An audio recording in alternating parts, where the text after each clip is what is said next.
Hello friends, my name is Akansha Mishra. Welcome back to my study channel Integrated Focus. Today we will see the techniques of audit, यानी कि audit करने की क्या क्या Ninja technique है. चलिए देखते हैं. सबसे पहला है वाउचिंग. वाउचिंग जो है ऑडिटिंग की जान होती है. जिस तरीके से हमें जीने के लिए रीढ़ की हड्डी की ज़रूरत होती है, बैकबोन हमारे लिए नीड होती है, उसी तरीके से ऑडिट में वाउचिंग हेल्प करता है. वाउचिंग का मतलब क्या होता है? Let's see. An auditor examine documentary evidences relating to the recording of transaction in support and thus check the authenticity of such record.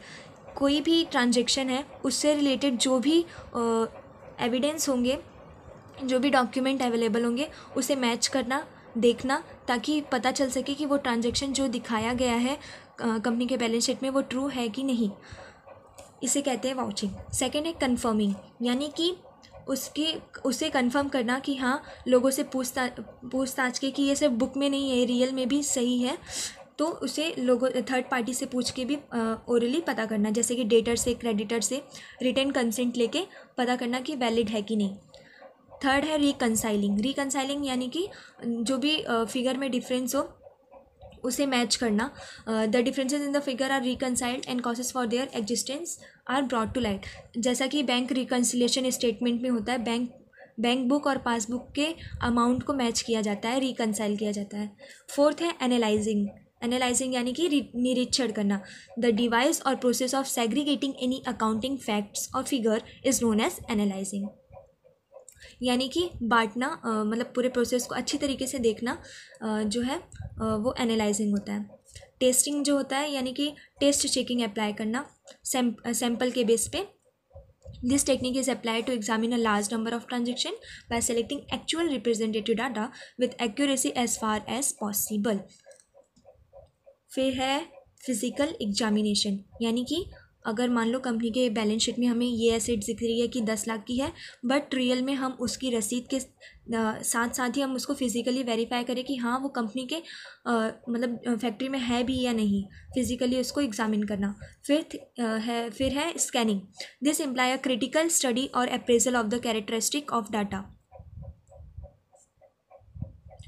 यानी कि स्कैन करना, उसकी अच्छी तरीके से क्रिटिकली स्टडी करना कि हाँ ये मतलब सब अच्छी तरीके से देखना कि जो डाटा है वो मैच कर रहा है कि नहीं डॉक्यूमेंट से. क्या पता उसकी डेट मतलब मेंशन जो हो वो गलत हो, पुराने वाउचर ही हमें नए ट्रांजेक्शन में दिखाए जा रहे हैं, मतलब झूठे वाउचर दिखाए जा रहे हैं, तो उसका अच्छी तरीके से स्क्रूटिनी करना, रीचेक करना.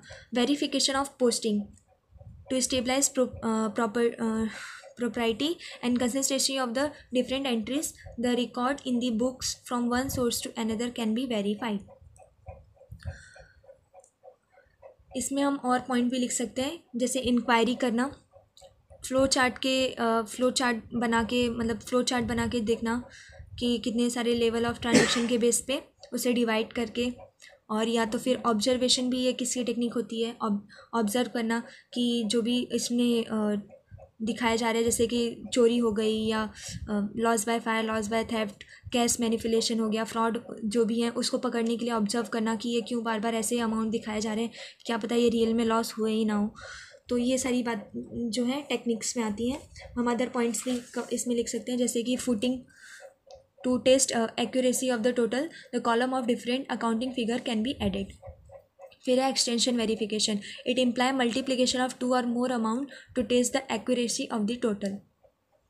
यानी कि वेरिफिकेशन तो हमने देखा था. एक्सटेंशन वेरिफिकेशन में यानी कि ये होता है जैसे कि अगर कुछ अमाउंट में प्रॉब्लम आ रही है, ऑडिटर को लग रहा है कि हाँ इसमें अमाउंट में मिस्टेक है, बैलेंस नहीं हो रहा है, तो वो 2 से मल्टीप्लाई करके देखेगा. और अगर 2 से मल्टीप्लाई हो गया, डिविजिबल बाय 2 है, तो समझ जाएगा कि डेबिट या क्रेडिट में प्रॉब्लम आई है, कि जो चीज़ें डेबिट में दिखानी चाहिए थी वो क्रेडिट में उसका मतलब कि एक ही ट्रांजेक्शन की 2 डेबिट और क्रेडिट दोनों एंट्री होनी चाहिए, डबल एंट्री सिस्टम नहीं फॉलो हुआ है. तो इस तरीके से एक सारी कुछ टेक्निक्स होती हैं ऑडिट करने की, जिससे ऑडिटर जो है अपना काम अच्छी तरीके से कर लेता है. ये सारी टेक्निक्स एक ऑडिटर को आनी चाहिए. Thanks for watching. Please like, share and subscribe my video. In next video, I will cover the preparation before audit and procedure of audit.